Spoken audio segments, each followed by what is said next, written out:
The gunshot wound in Wyatt Adams' shoulder throbbed as he rode into Silvercreek, Colorado, in the summer of 1878, but it wasn't nearly as painful as the memories that haunted him.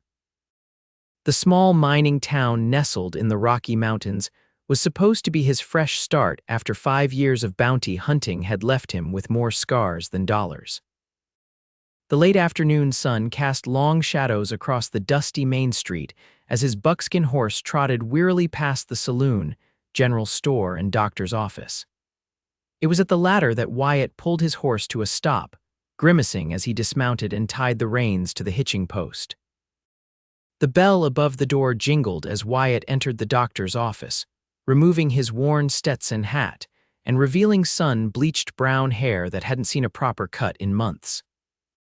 The waiting area was empty except for a young woman sitting behind a desk, her honey blonde hair pulled back in a neat bun. When she looked up, Wyatt was struck by eyes the color of summer sage. "Can I help you?" she asked, her voice carrying the slight hint of a southern accent. "I've got a bullet that needs removing," Wyatt said, gesturing to his blood-stained shirt. "Been riding with it for 2 days now."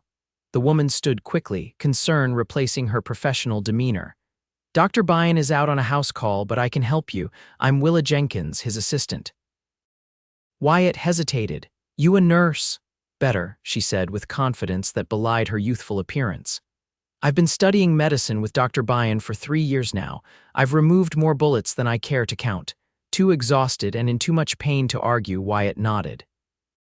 "Lead the way, Miss Jenkins." Willa guided him to a back room and helped him remove his shirt, revealing a nasty wound that had started to fester.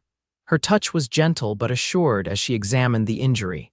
"You're lucky," she said, preparing instruments on a metal tray.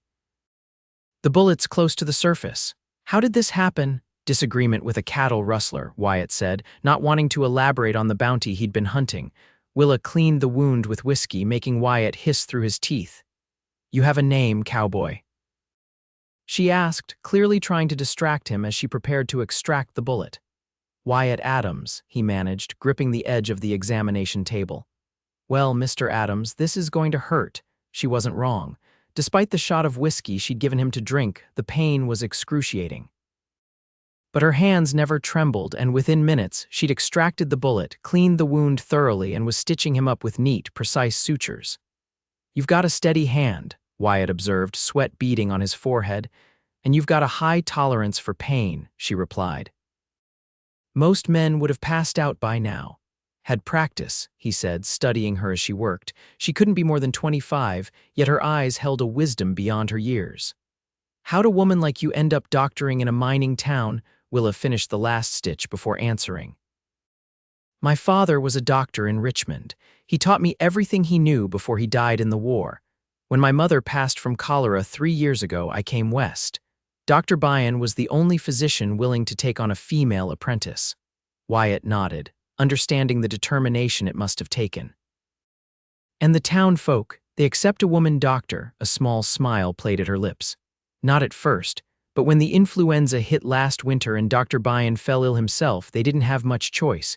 I saved 12 lives that month. After that, most stopped questioning my abilities." She applied a clean bandage to his shoulder and stepped back. "You'll need to keep this clean and come back in a week to have those stitches checked. Where are you staying in town?" "Haven't figured that out yet," Wyatt admitted. "Just rode in." "The Silvercreek Hotel is decent if you've got the money. If not, Mrs. O'Malley rents rooms above the bakery for half the price." Wyatt reached for his shirt but winced at the movement. Willa stepped forward, helping him ease the garment over his wounded shoulder. "Thank you," he said, reaching for his money pouch. "What do I owe you?" Willa considered him for a moment. $2 should cover it, and some advice: rest that arm for at least a few days or you'll tear those stitches and be right back here." Wyatt paid her and replaced his hat. "I'll keep that in mind, Miss Jenkins." "See that you do, Mr. Adams." As Wyatt left the doctor's office, he found himself looking back at the building, the image of Willa Jenkins' confident hands and sage-green eyes lingering in his mind longer than he'd expected. Over the next few days, Wyatt settled into Silvercreek. He took a room above the bakery, enjoying the daily aroma of fresh bread that wafted up through the floorboards. The town was smaller than many he'd passed through, but it had everything needed: a general store, 2 saloons, a small bank, a church, and a schoolhouse. It wasn't a place he'd planned to stay for long, but his shoulder needed healing, and something about the quiet mountain town appealed to him. On his third afternoon in town, Wyatt was having coffee at the Silver Spoon Cafe when Sheriff Morgan entered and made a beeline for his table. "Adams," the lawman said with a nod. "Got a minute?" Wyatt gestured to the empty chair across from him. The sheriff was a stout man with a salt and pepper mustache and shrewd eyes. "Word travels fast in small towns," Morgan said, settling into the chair. "Heard you were a bounty hunter." "Was," Wyatt emphasized. "Hung up my gun." Morgan raised an eyebrow. "That's so." "Well, that's a shame because I could use someone with your skills. Got a problem with a gang that's been hitting mining payrolls. 3 robberies in 2 months and my deputy's greener than spring grass." Wyatt sipped his coffee. "Like I said, I'm not in that line of work anymore. Pays good. Town council's offering a $500 reward." That was a substantial sum, enough to start fresh somewhere else, maybe buy a small plot of land. Still, Wyatt hesitated. He'd come to Silvercreek to escape violence, not invite more of it. "I'll think on it," he said finally. Morgan seemed satisfied with that answer and stood to leave. "You do that. And while you're thinking, might be worth knowing that the gang's next likely target is the payroll coming in on Friday's stage. That's 4 days from now." After the sheriff departed, Wyatt finished his coffee and decided to take a walk, his thoughts churning. The main street was busy with afternoon activity: miners coming off shift, women shopping, children playing. As he passed the doctor's office, the door opened and Willa Jenkins emerged, carrying a black medical bag. She spotted him and smiled. "Mr. Adams, how's that shoulder healing?" "Better, thanks to your handiwork," he replied, touching the bandaged area through his shirt. "I was just heading out on a house call, but if you'd like, I can check those stitches when I return." Wyatt found himself nodding. "I'd appreciate that. I should be back within the hour if you'd like to wait in the office. Dr. Bryan is there." Wyatt watched her walk away, noticing the determined set of her shoulders and the confident stride that seemed at odds with the feminine cut of her simple blue dress. There was something compelling about Willa Jenkins that made him curious to know more. An hour later, Wyatt sat in the doctor's office as Willa examined his wound, her cool fingers gentle against his skin. "It's healing nicely," she observed. "No signs of infection. You've been keeping it clean." "Yes, madam," Wyatt replied, following doctor's orders. She smiled at that, a warm expression that transformed her serious face. "A rarity among patients, especially men. I've learned the hard way that ignoring good advice usually leads to trouble." Willa applied a fresh bandage. "A wise philosophy, Mr. Adams." "Wyatt," he corrected her. "Mr. Adams was my father." "Then you must call me Willa," she replied, stepping back. "There, that should do it." "Thank you, Willa," he said, testing her name. It felt right on his tongue. "I heard you were out on a house call earlier. Do you do many of those?" She began cleaning her instruments. "More than Dr. Bryan these days. His arthritis makes riding difficult, so I handle most of the outlying calls. Today was Mrs. Peterson. She's expecting her 6th child and has been having some difficulties. Must be challenging practicing medicine in these mountains." "It can be," she acknowledged, "especially in winter when the pass is close, but it's fulfilling work." She hesitated, then asked, "And what about you? What brings a bounty hunter to Silvercreek?" Wyatt raised an eyebrow. "News does travel fast. Sheriff Morgan mentioned it when he came in for his heart tonic yesterday." "I'm retired from that life," Wyatt said firmly. "Looking for something quieter." Willa studied him, her green eyes searching his face. "Is that possible, to simply walk away from such a life?" It was a perceptive question that cut closer to Wyatt's doubts than he was comfortable with. Before he could formulate an answer, the office door opened and an elderly man hurried in. "Miss Jenkins, it's my wife. She's taken bad sick all of a sudden. Burning up with fever and can't keep nothing down." Willa immediately reached for her medical bag. "Mr. Hawkins, I'll come right away. What other symptoms has she shown?" As the man described his wife's condition, Willa's expression grew concerned. She glanced at Wyatt. "I'm sorry, but I need to go. This sounds serious." "Of course," Wyatt said, standing and reaching for his shirt. "Can I help somehow?" The offer surprised both of them, but Willa recovered quickly. "Actually, yes, if it's what I suspect, I might need assistance. The Hawkins farm is 5 miles north of town. I'll saddle my horse and meet you out front in 5 minutes." True to his word, Wyatt was waiting when Willa emerged from the office, her medical bag in hand and a determined expression on her face. He helped her mount his buckskin, then swung up behind her, acutely aware of her proximity as they rode north out of town. Mrs. Hawkins' condition was indeed serious, a severe case of food poisoning that had her alternating between violent fits of vomiting and concerning periods of lethargy. While Willa worked to treat the woman, Wyatt assisted by boiling water, bringing supplies, and helping to hold Mrs. Hawkins during the worst of her convulsions. For hours, they worked side by side in the small, stuffy bedroom of the Hawkins farmhouse. Wyatt was impressed by Willa's calm efficiency, her gentle reassurances to both patient and husband, and her medical knowledge. By nightfall, Mrs. Hawkins' fever had broken, and she was resting more comfortably. "She should recover fully now," Willa told the relieved Mr. Hawkins as they prepared to leave. "Keep giving her the medicine I've left, plenty of water, and only clear broth for the next 2 days." The ride back to town was quieter, both of them tired from the intense afternoon. The moon had risen, casting silver light across the landscape. "You were a big help today," Willa said, breaking the silence. "Thank you." "You're the one who saved her life," Wyatt replied. "I just followed orders." Still, not many men would have volunteered like that, most find sickness uncomfortable. Wyatt thought about that. "I've seen plenty of suffering. Causing it and trying to ease it are two very different things. Today felt better than most days I've had in a long while." They rode in companionable silence for a few minutes before Willa asked, "Why did you become a bounty hunter?" It was a personal question, but something about the darkness and Willa's straightforward nature made Wyatt answer honestly. "My parents were killed by raiders when I was 16. My sister was taken. I spent 3 years searching for her, following rumors and trails. When I finally found her grave in New Mexico, I was lost. Hunting bad men seemed like something I could do that might make a difference." Willa's hand found his where it rested on the reins. "I'm sorry about your family. Did it make a difference?" "For a while, I thought so," Wyatt admitted. "But eventually, I realized I was becoming something I didn't recognize. Every man I brought in dead or alive took a piece of my soul with him. Then 2 weeks ago, I was tracking a man who'd robbed a bank in Denver. When I caught up to him, I discovered he'd stolen to pay for medicine for his dying wife. He shot me when I tried to arrest him, but I couldn't bring myself to shoot back. That's when I knew I was done." Willa was quiet for a long moment.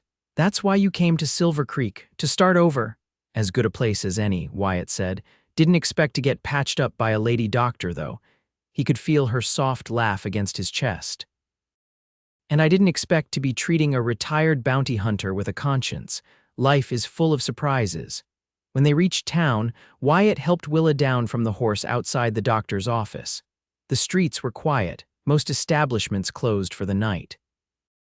"Thank you again for your help today," Willa said, looking up at him in the moonlight. "Anytime," Wyatt replied, meaning it. For a moment they stood close, something unspoken passing between them. Then Willa stepped back, clutching her medical bag. "Good night, Wyatt." "Good night, Willa." As he watched her disappear into the doctor's office, Wyatt felt something he hadn't experienced in years, a sense of possibility. The next morning, Wyatt was having breakfast at the bakery when there was a commotion on the street. He stepped outside to see a wagon pulling up in front of the doctor's office, a man frantically calling for help.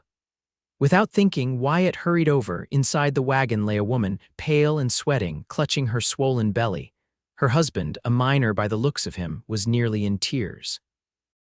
"The baby's coming early," he explained to Wyatt, "and it ain't right. She's been in pain since yesterday." Dr. Bryan appeared, followed by Willa, who immediately assessed the situation. "Get her inside," she directed, helping to carry the laboring woman into the office. "Is there anything I can do?" Wyatt asked, following them in. Willa looked surprised to see him, but nodded. "We need hot water and clean towels, lots of both." For the next several hours, Wyatt stayed, doing whatever was needed as Willa and Dr. Bryan fought to save both mother and child. The birth was difficult, the baby was breech, and the mother was weakening rapidly. "She's losing too much blood," Dr. Bryan murmured to Willa, his elderly hands shaking slightly.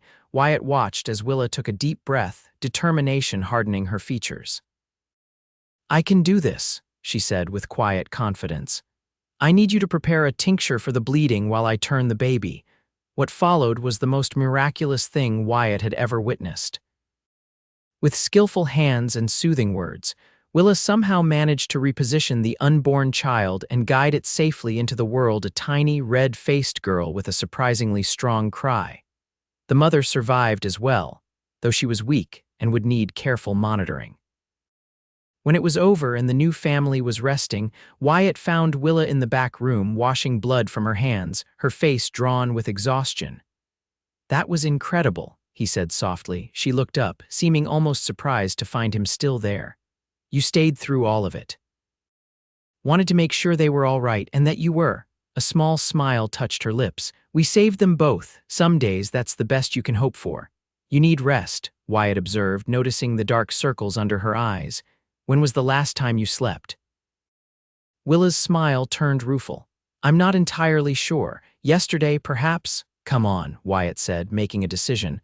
"I'm buying you breakfast at the cafe and then you're going to get some sleep." To his surprise, she didn't argue, merely nodded and removed her blood-stained apron. "Let me just check on Mrs. Riley once more." After confirming that mother and baby were stable, with Dr. Bryan watching over them, Willa accompanied Wyatt to the Silver Spoon Cafe. They found a quiet table by the window, and Wyatt ordered coffee and food for both of them. "You're good at that," he said after they'd eaten in comfortable silence for a few minutes. "Saving lives." Willa cradled her coffee cup. "It's all I ever wanted to do, even as a little girl. My father used to let me watch him work. Most people thought it was peculiar, but he believed women could be physicians just as capable as men." "He was right," Wyatt said simply. She glanced up, searching his face for any sign of mockery, but finding none, she relaxed slightly. "Not many men share that view." "Not many men have seen what I just saw," Wyatt countered. "You have a gift." A faint blush colored Willa's cheeks, and she changed the subject. "How's your shoulder feeling?" "Better every day. Your stitching is holding well." Their conversation drifted to more casual topics: Wyatt's travels across the West, Willa's adjustment to life in the mountains after growing up in Virginia, the characters that made up Silvercreek's population. By the time they finished breakfast, Willa looked marginally less exhausted, though Wyatt still insisted on walking her home. "I have rooms above the surgery," she explained as they approached the doctor's office. "Dr. Bryan lives in the house behind it with his sister." At the door, Willa turned to face him. "Thank you for your help today and for breakfast." "My pleasure," Wyatt said, suddenly aware of how much he enjoyed her company. "Will you be at the town social tomorrow night? I hear there's dancing." Willa looked surprised by the question. "I hadn't planned on it. There's usually someone who needs medical attention after too much whiskey." "All the more reason for the town's doctor to be there," Wyatt said with a smile. "Besides, even healers deserve an evening of fun now and then." She hesitated, then nodded. "Perhaps you're right." "I'll consider it." "I hope you do," Wyatt said, tipping his hat before turning to leave. The town social was held in the community hall, a large wooden building that served as church on Sundays and meeting place for every other town function. By the time Wyatt arrived, the hall was already crowded with miners, shopkeepers, ranchers, and their families. A small band played lively tunes, and several couples were dancing energetically in the cleared center of the room. Wyatt scanned the crowd, trying not to acknowledge his disappointment when he didn't see Willa among the attendees. He accepted a cup of punch from a smiling matron and was making conversation with a local rancher when the door opened and Willa entered. She'd exchanged her usual practical work dress for a simpler but more elegant gown of deep blue that complemented her fair complexion and brought out the green in her eyes. Her honey blonde hair was partially down, falling in soft waves past her shoulders. Several heads turned as she made her way into the hall. Wyatt found himself moving toward her before he'd consciously decided to do so. "You came," he said, unable to keep the pleasure from his voice. Willa smiled, looking slightly self-conscious. "I decided you were right." One evening of fun won't hurt. You look beautiful, Wyatt said honestly. The compliment brought a flush to her cheeks. Thank you. It feels strange not to be in my work clothes. Strange but nice, Wyatt assured her, offering his arm. May I get you some punch? The evening progressed pleasantly as they chatted with townspeople, many of whom seemed delighted to see Miss Jenkins enjoying herself for a change. When the band struck up a waltz, Wyatt turned to her with a questioning look. Would you care to dance? Willa hesitated. It's been years since I've danced. It's like riding a horse, Wyatt said with a smile. You never truly forget. She placed her hand in his and he led her to the dance floor. Wyatt wasn't an accomplished dancer by any means, but he knew the basic steps, and soon they were moving together in comfortable rhythm. He was acutely aware of his hand at her waist, the scent of lavender that clung to her hair and the way her eyes sparkled in the lamplight. Everyone's watching us, Willa murmured, glancing around. Let them, Wyatt replied. They're probably just shocked to see the serious Miss Jenkins enjoying herself. She laughed softly. Is that how the town sees me? Serious, respected, Wyatt corrected, but perhaps a bit mysterious. You spend so much time caring for others, they probably wonder who cares for you. The observation made her miss a step, and Wyatt tightened his hold to steady her. Something vulnerable flashed in her eyes before she masked it. I've never needed much caring for, she said, her voice slightly strained. Everyone needs someone sometimes, Wyatt said gently. Before she could respond, Sheriff Morgan approached them as the dance ended. Adams, sorry to interrupt, but I need a word. Wyatt excused himself and followed the sheriff to a quieter corner of the hall. What is it? Got word the gang might hit tomorrow's payroll earlier than expected, Morgan said in a low voice. They've been spotted in the area. Have you given any more thought to my offer? Wyatt glanced across the room to where Willa stood, watching them with curiosity. I told you, Sheriff, I've hung up my gun, Morgan sighed. This town can't afford to lose that payroll, Adams. Those miners have families depending on that money. The weight of the decision pressed on Wyatt. He'd come to Silvercreek to escape violence, but he couldn't ignore the threat to innocent people he was beginning to care about. I'll ride escort with the stage, he said finally. But I'm not hunting them down. I'll help protect the money, nothing more. Relief crossed the sheriff's face. Fair enough. Stage is due at noon. Meet me at the office at 11. When Wyatt returned to Willa, she regarded him with concern. Is everything all right? Just some business with the sheriff, Wyatt said, not wanting to worry her. Nothing that can't wait until tomorrow. The remainder of the evening passed pleasantly, with more dancing and conversation. By the time Wyatt walked Willa home under a star-filled sky, he felt more at peace than he had in years. At her door, Willa turned to face him. I had a wonderful time tonight. Thank you for convincing me to come. It was my pleasure, Wyatt said, suddenly aware of how close they were standing. The moonlight cast soft shadows across her face, highlighting the delicate curve of her cheek, the fullness of her lips. For a moment, he thought about kissing her, and from the way her gaze dropped to his mouth, she might have been thinking the same thing. But something held him back, perhaps the knowledge of what tomorrow might bring, or the feeling that she deserved more than a man with his past. Instead, he took her hand and pressed it gently. Good night, Willa. Good night, Wyatt, she replied, a mixture of disappointment and understanding in her eyes. As he walked back to his rented room, Wyatt found himself torn between the growing feelings for the remarkable woman he'd just left and the dangerous task that awaited him tomorrow. For the first time in years, he had something to lose, something worth protecting. The following morning dawned clear and cool as Wyatt prepared for the stage escort. He cleaned his Colt revolver, checked his ammunition, and strapped on the gun belt he'd hoped to leave behind for good.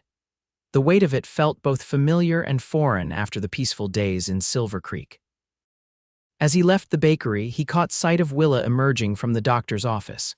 She spotted him and waved, starting toward him with a smile that faltered when she noticed the gun on his hip. You're armed, she observed when she reached him, her eyes questioning. Wyatt hesitated, then decided on honesty. I'm helping Sheriff Morgan escort the mining payroll today. There's been word of a gang in the area. Concern flooded her face. Is that what he wanted to speak with you about last night? Wyatt, you said you were done with that life. "This isn't bounty hunting," Wyatt explained. "I'm just helping protect the stage. These miners need that money." Willa's expression softened slightly. "I understand wanting to help," but she stopped, seeming to struggle with her words. "Just be careful." Before Wyatt could respond, she surprised him by reaching up to touch his face, her fingers cool against his cheek. "I've seen too many good men die from gunshot wounds. I don't want you to be one of them."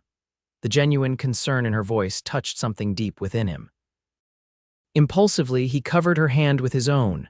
"I'll be careful, I promise." She nodded, then stepped back, composing herself. "See that you are. I'd hate to have to stitch you up again." With that, she turned and walked back toward the doctor's office, leaving Wyatt with the lingering warmth of her touch and a renewed determination to return safely. The stage arrived on schedule, and Wyatt rode alongside Sheriff Morgan as it continued its journey to the mining camp 12 miles outside of town. The first hour passed uneventfully, the road winding through pine forests and rocky passes with no sign of trouble. It was at a narrow point in the trail, where steep cliffs rose on one side and a sharp drop fell away on the other, that the attack came. Shots rang out from the rocks above, and Wyatt barely had time to shout a warning before the driver was hit, slumping over in his seat. The horses panicked, and the stage lurched dangerously close to the edge of the trail. Wyatt spurred his horse forward, grabbing for the reins as Sheriff Morgan returned fire toward the unseen attackers. Managing to bring the stage to a halt, Wyatt leapt from his horse onto the driver's box, dragging the wounded man to safety as bullets splintered the wood around them. "Cover me," he yelled to Morgan, who nodded grimly and intensified his fire. Inside the stage were 2 guards with the payroll strongbox. "Get ready to move," Wyatt called to them. "When I say go, run for those rocks." Taking advantage of Morgan's covering fire, the guards made it to the shelter of large boulders at the side of the trail. Wyatt checked the driver's wound, a shoulder hit that was bleeding heavily but didn't appear immediately life-threatening. "Can you make it to those rocks?" he asked the man, who nodded weakly.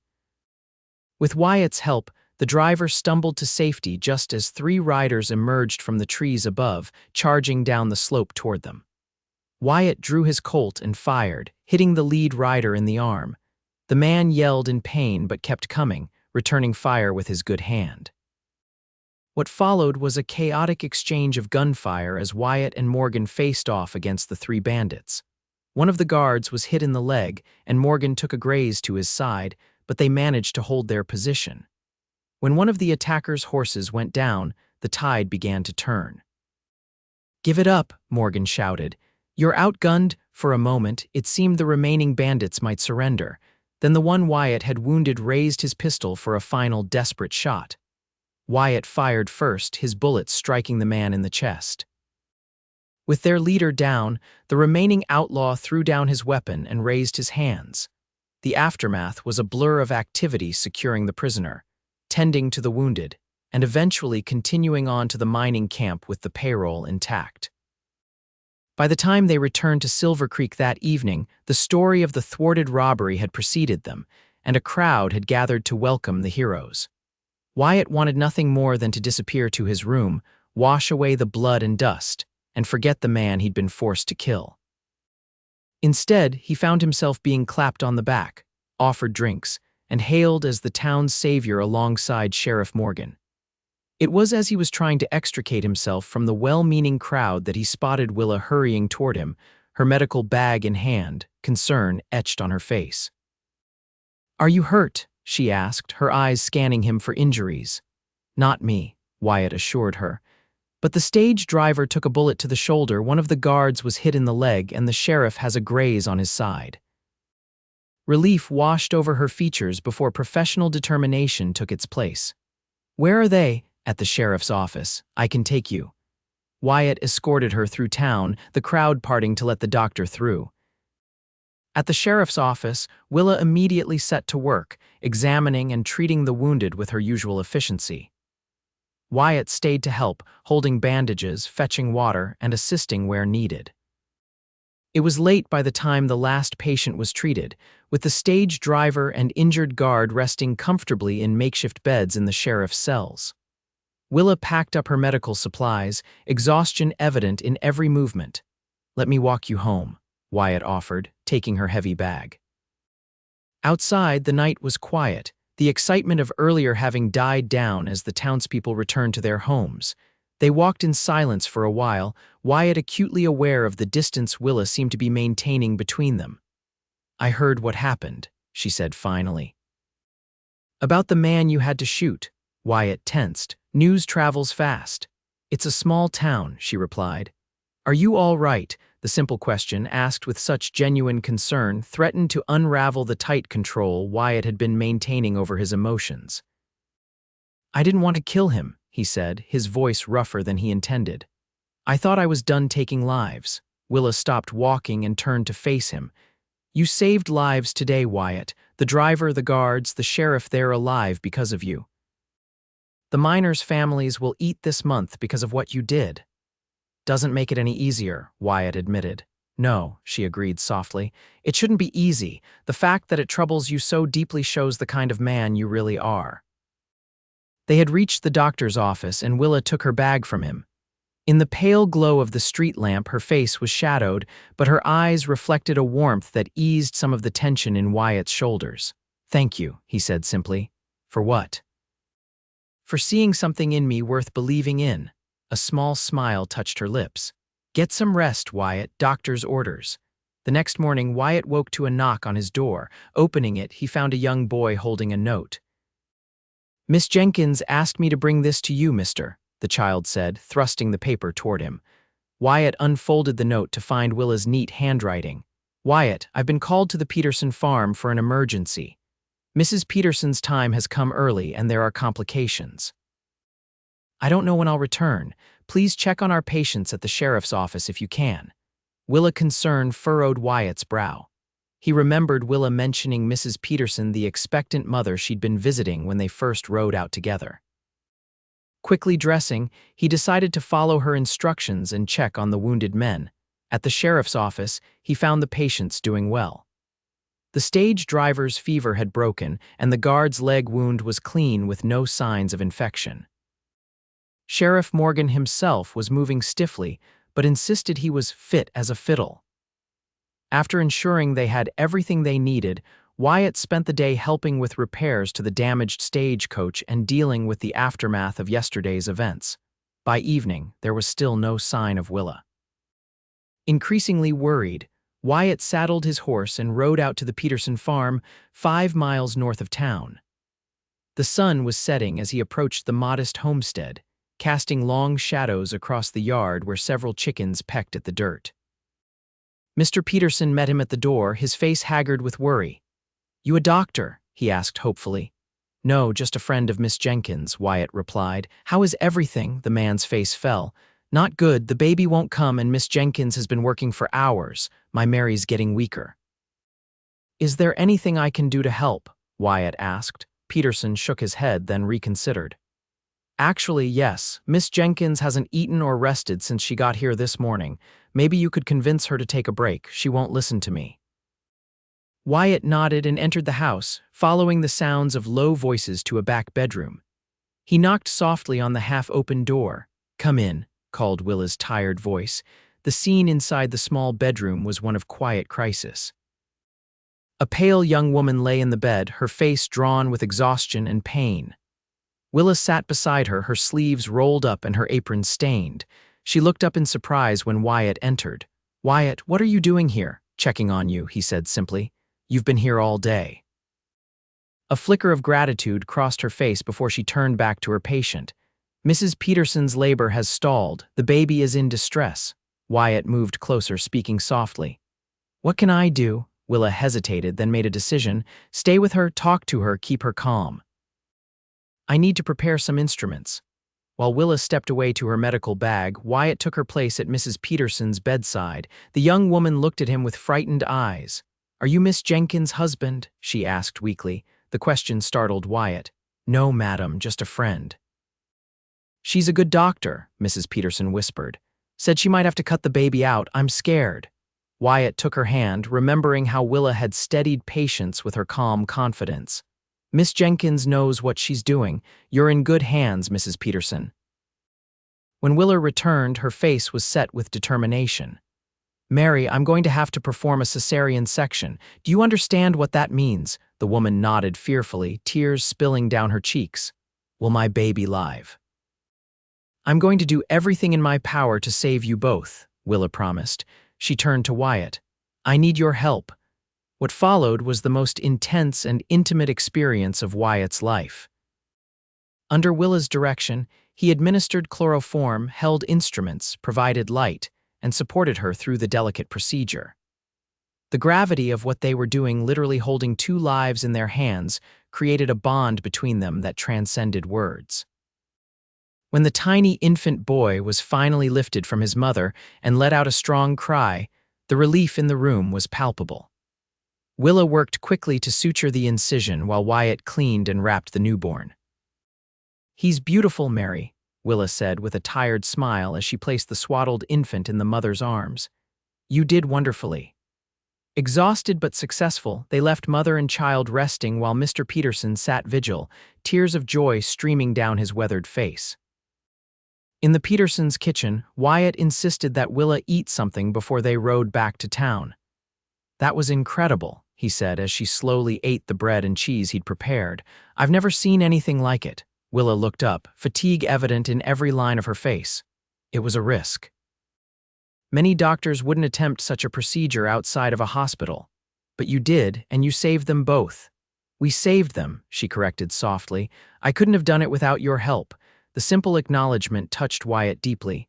"We make a good team," he said with a small smile. Willa nodded, then suddenly swayed in her seat, her eyes fluttering. "I'm sorry, I just feel a bit." Wyatt was at her side instantly, supporting her. "You're exhausted. When was the last time you slept?" "I don't remember," she admitted. "Yesterday, maybe, before the note came about Mary." "You need rest before we ride back," Wyatt insisted. "Mr. Peterson said we can use their spare room." Too tired to argue, Willa allowed him to lead her to a small bedroom off the main living area. She sat heavily on the edge of the bed, and Wyatt knelt to remove her boots. "I'm not an invalid," she protested weakly. "No, you're a doctor who's been on her feet for over 30 hours saving lives," Wyatt countered. "Let someone take care of you for a change." She looked at him with an expression he couldn't quite decipher, vulnerability mixed with something deeper. "Why are you doing this, Wyatt?" The question caught him off guard. "Doing what?" "Being so kind to me, helping me, coming all this way to check on me." Wyatt considered his answer carefully. "Because you're worth caring about, Willa. Because in the short time I've known you, you've shown me there's still good in this world worth fighting for." Her eyes filled with tears and she looked away embarrassed. "I'm just tired, don't mind me." Gently, Wyatt lifted her chin with his finger, making her meet his gaze. "Get some rest. I'll be right outside if you need anything." As he turned to leave, she caught his hand. "Wyatt," she said softly, "I'm glad you came to Silvercreek." "So am I," he replied, meaning it more than he'd ever thought possible. The next morning, they rode back to town together, Willa sitting in front of Wyatt on his buckskin, her head occasionally nodding forward as exhaustion overtook her despite her best efforts to stay awake. By the time they reached Silvercreek, word had spread about the miraculous surgery at the Peterson farm, and several people called out congratulations as they passed. "News does travel fast in small towns," Wyatt commented, echoing Willa's earlier observation. "Too fast sometimes," she murmured, straightening as they approached the doctor's office. Dr. Byan was waiting for them, his elderly face creased with concern that melted into relief when he saw them. "Thank God you're both all right. When you didn't return last night, I feared the worst." "Mother and baby are doing well," Willa reported as Wyatt helped her down from the horse. "It was touch and go for a while, but the cesarean was successful." The old doctor's eyebrows rose. "A cesarean out there, that's remarkable, Willa." "I had help," she said, glancing at Wyatt with a small smile. After ensuring that Dr. Byan could manage without her for the remainder of the day, Willa finally agreed to rest. Wyatt walked her upstairs to her rooms, insisting on carrying her medical bag. At her door, she turned to him with tired eyes. "Thank you, Wyatt, for everything. Get some sleep," he replied softly. "Doctor's orders." Her smile was the last thing he saw before she closed the door, and he found himself standing there a moment longer than necessary. A strange ache in his chest that he was beginning to recognize as something far more complicated than friendship. 3 days passed in relative quiet. Wyatt helped with repairs around town, checked on the recovering patients, and spent his evenings at the Silver Spoon Cafe, often joined by Willa when her duties allowed. They fell into an easy companionship, sharing stories of their pasts and dreams for the future. Wyatt found himself opening up to her in ways he hadn't with anyone in years, and she seemed to do the same with him. On the 4th day, Wyatt was repairing a broken window at the schoolhouse when Sheriff Morgan approached, his expression serious. "Got a telegram from Denver," the lawman said without preamble. "They're sending a marshal to collect the outlaw we captured. He'll be here tomorrow." Wyatt nodded, continuing his work. "Good, the sooner he faces justice, the better." "There's more," Morgan added. "The telegram mentioned you by name. Seems your reputation has preceded you, Adams. The marshal wants to talk to you about joining the federal service. They're recruiting experienced men like yourself." The news hit Wyatt like a physical blow. "I told you, Sheriff, I've hung up my gun." "Just thought you should know," Morgan said, raising his hands defensively. "It's a good opportunity. Steady pay, legal authority making a difference. Worth considering at least." After the sheriff left, Wyatt finished the window repair mechanically, his mind churning with conflicted thoughts. The offer was tempting in some ways, a chance to use his skills for good, with the law behind him rather than operating in the gray areas as he had as a bounty hunter. But it would also mean leaving Silvercreek, leaving Willa. That evening, he walked to the doctor's office, hoping to speak with her, but found Dr. Byan instead. "Willa's been called out to the McCready place," the old doctor explained. "Their youngest has the croup. She likely won't be back until morning." Disappointed, Wyatt thanked him and walked to the edge of town, finding a quiet spot overlooking the valley. The sunset painted the mountains in brilliant oranges and pinks as he sat on a large rock, trying to sort through his tangled emotions. He was still there when darkness fell, watching the stars emerge one by one when he heard the soft sound of footsteps behind him. "I thought I might find you here," Willa's voice came softly. "Dr. Byan said you were looking for me." Wyatt turned, surprised. "I thought you were at the McCready's." "I was," she confirmed, settling beside him on the rock. "The child responded well to treatment. He'll be fine."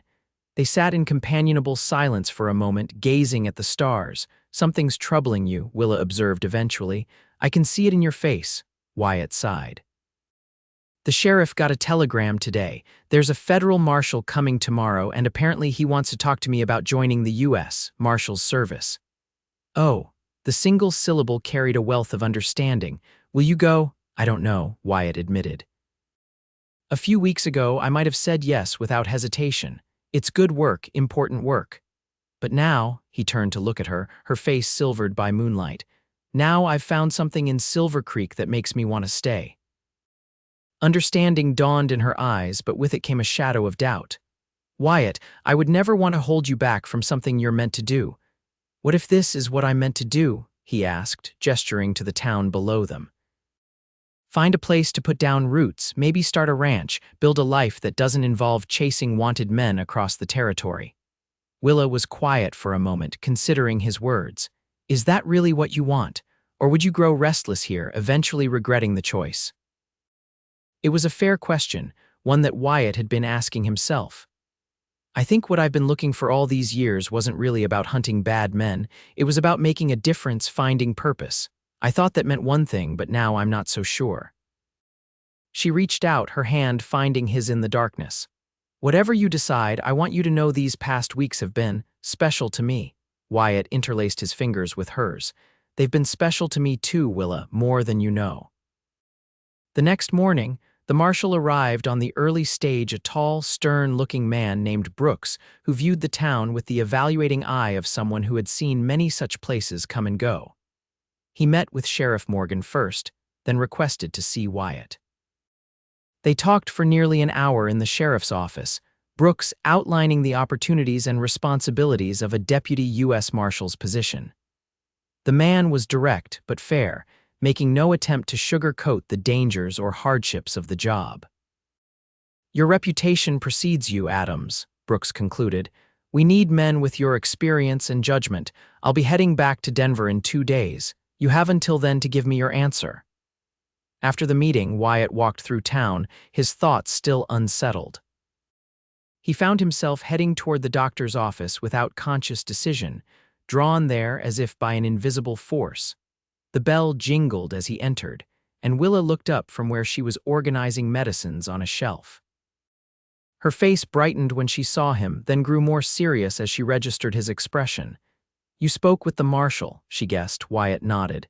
He's given me 2 days to decide. And have you? She asked, setting down the bottle she was holding. Not yet, Wyatt admitted. I wanted to talk to you first. Willa hesitated, then gestured to the back room. Come in, we can speak privately. In the small examination room where she had first treated his gunshot wound, they sat facing each other, an unexpected tension between them. Willa, Wyatt began, I need to know something before I make this decision.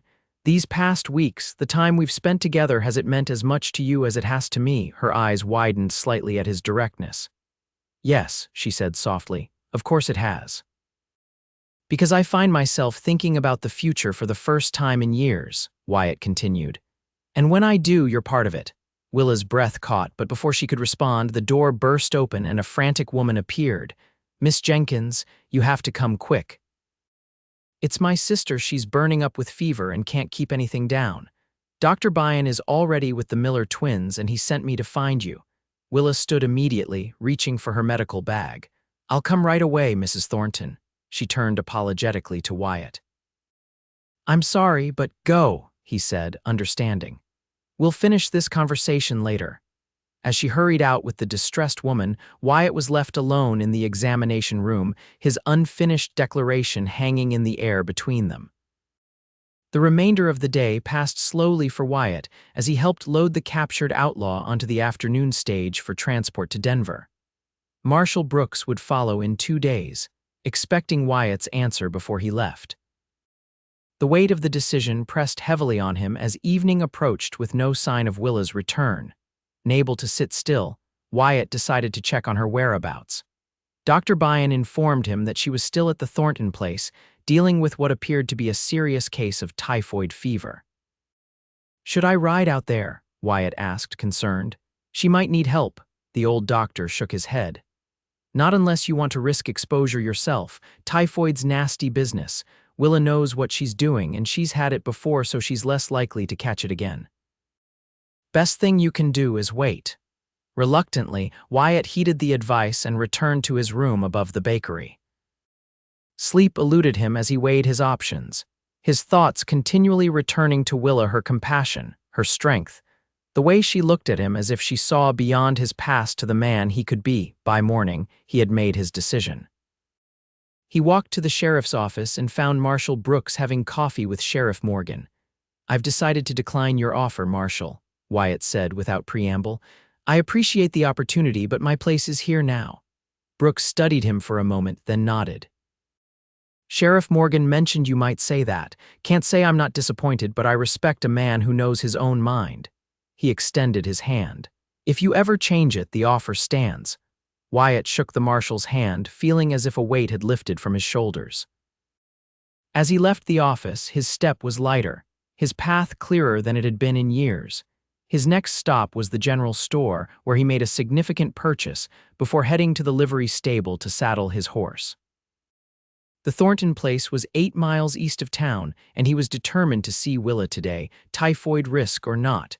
The ride gave him time to collect his thoughts, to rehearse what he wanted to say.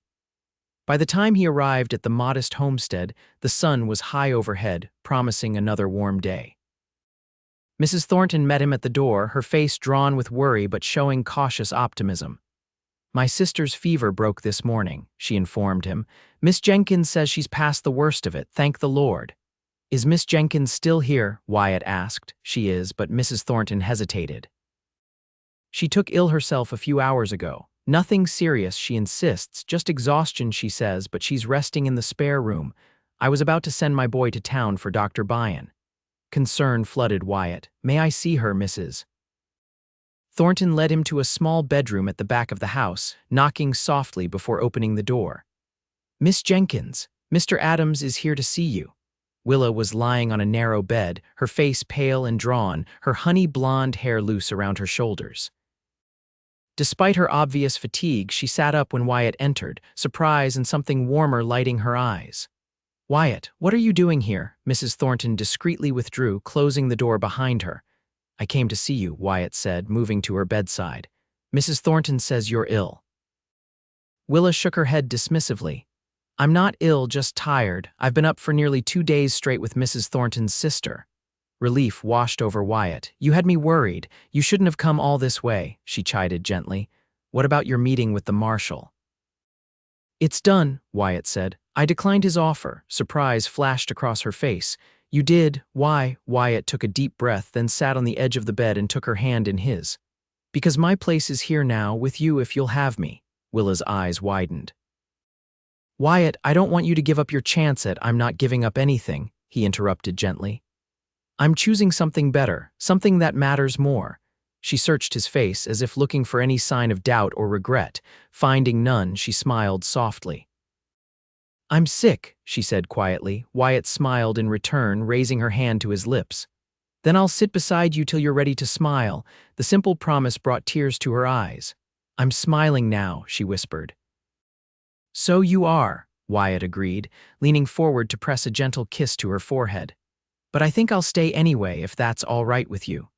Willa's answer was to reach up and draw him closer, their lips meeting in a kiss that held all the promise of new beginnings. When they parted, Wyatt reached into his pocket and withdrew a small velvet pouch.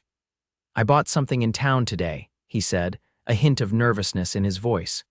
"It might be too soon, and if it is, just tell me," but Willa placed her fingers against his lips, silencing him. "Show me," she said softly. Wyatt opened the pouch and tipped a simple gold ring with a small pearl into his palm. "Willa Jenkins, I know we haven't known each other long, but I've lived enough to recognize when something is right. When I look at you, I see everything I want my future to be. Will you marry me?" Tears spilled down Willa's cheeks as she nodded. "Yes," she whispered. "Yes, I will."